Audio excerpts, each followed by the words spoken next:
बिस्मिल्लाहिर्रहमानिर्रहीम। अस्सलाम वालेकुम नाजरीन, AWC एग्री के साथ मैं हूं आपका मेज़बान ताहिर नदीम। नाज़रीन, बात करेंगे ज़राअत की, खेती बाड़ी की और किसान की। नाज़रीन, जैसा कि आप जानते हैं कि गंदम की जो कटाई का सिलसिला है वो शुरू हो चुका है। ख़ास तौर पर सिंध के इलाकों में गंदम की कटाई शुरू हो चुकी है और पंजाब में भी गंदम की कटाई का सिलसिला जो है वो शुरू है, लेकिन बारिशों की वजह से गंदम की कटाई मुतासर हुई और ज़ालाबारी की वजह से बेशतर इलाकों में गंदम की फसल को नुकसान पहुंचा। इसके साथ साथ आम के बागात को भी नुकसान पहुंचा, क्योंकि इस वक्त आम के बागों पर जो बूर है वो भरपूर आबोताब के साथ लगा हुआ है, वो बुरी तरह मुतासर हुआ। इसके साथ साथ तरबूज, स्ट्रॉबेरी की फसल वो भी बुरी तरह उसको नुकसान पहुंचा। यानी कि हम कह सकते हैं कि ये जो 5-7 दिन की जो बारिशें हुई हैं, इनमें काश्तकारों को, ज़राअत को शदीद किस्म का धचका पहुंचा है। गो के बेशतर बाज़ इलाकों में ये ज़ालाबारी नहीं हुई, लेकिन कुछ इलाकों में जहाँ जहाँ ये ज़ालाबारी हुई है वहाँ काश्तकारों को भरपूर किस्म का नुकसान पहुंचा है। तो हम आपसे बात करते हुए कहते चले कि इस वक्त चूँकि गंदम की कटाई का सिलसिला जारी है, तो हुकूमत पंजाब की तरफ से ये कहा गया है कि इस साल जो है रवां सीज़न में हुकूमत कोई 3 मिलियन टन गंदम की जो ख़रीदारी है वो करेगी और इस ख़रीदारी का आगाज़ जो है वो 15 अप्रैल से शुरू हो जाएगा।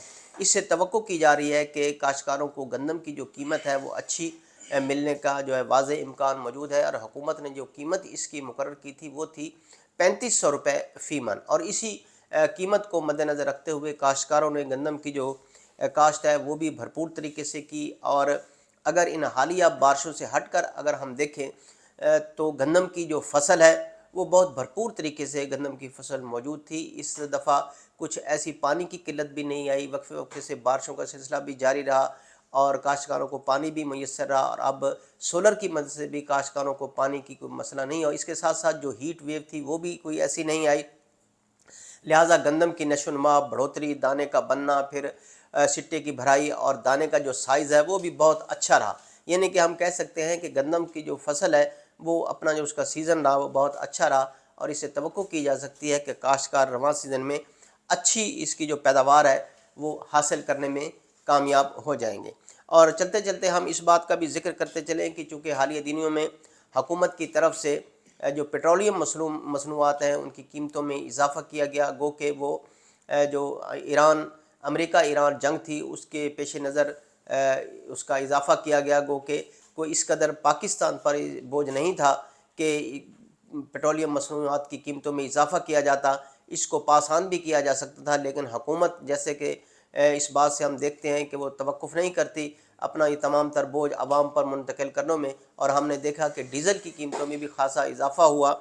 और इस हवाले से अब हुकूमत ने कुछ गंदम के काश्तकारों को कोशिश की है कि उनको सब्सिडी दी जाए और इस सिलसिले में 23 अरब रुपए की लागत से माली इआनत की जा रही है उन काश्तकारों की जिन्होंने अब कपास और दीगर फसलें काश्त करनी हैं डीज़ल की मद में।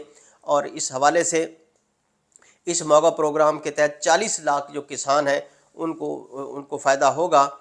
और इस हवाले से जो हेल्प लाइन है वो 1000 पर काश्तकारों को कहा गया है कि वो कॉल करें और अपनी रजिस्ट्रेशन करें। इसके साथ साथ एक जो वेब पोर्टल है वो भी दिया गया है जिसमें mkb.punjab.gov.pk पर भी जो किसान हैं वो अप्लाई कर सकते हैं और इसके ज़रिए जो है वो किसान अपने जो माली इआनत है वो हासिल कर सकेंगे। और इससे सिर्फ वो काश्तकार फ़ायदा उठा सकेंगे जिनकी जो 25 एकड़ मलकियती अराज़ी के मालकान हैं। हालांकि होना तो ये चाहिए था कि जो छोटे काश्तकार हैं उनको के लिए स्कीम शुरू करनी चाहिए थी, क्योंकि 25 एकड़ का तो यहाँ अब बड़ा काश्तकार शुमार होता है, लेकिन हमारे यहाँ तो 5 एकड़ से कम के ज़्यादा काश्तकार हैं और वही माली परेशानी का शिकार है। और इस परेशानी की वजह से ही उनकी जो फ़ी एकड़ पैदावार है वो कम है, क्योंकि ना वो अपने वक्त पर फसल को खाद दे सकता है, ना पानी दे सकता है, ना ही अगर फसल पर कोई बीमारी और कीड़े का अटैक हो जाए तो उस पर स्प्रे कर सकता है। लिहाजा हुकूमत को चाहिए कि अपनी इस किस्म की जब हुकूमत पॉलिसी बनाती है तो हमारे छोटे काश्तकार हैं वो ज़्यादा तादाद में हैं, उनको मद्देनज़र रखते हुए अपनी जो पॉलिसी बनाए और कोशिश करें कि ज़्यादा से ज़्यादा छोटे काश्तकारों को मुस्तफ़ीद करने की कोशिश की जाए। नाज़रीन, ये थी आज तक के लिए सेगमेंट। आइंदा सेगमेंट तक अपने मेज़बान ताहिर नदीम को दीजिए इजाज़त। अल्लाह निगहबान।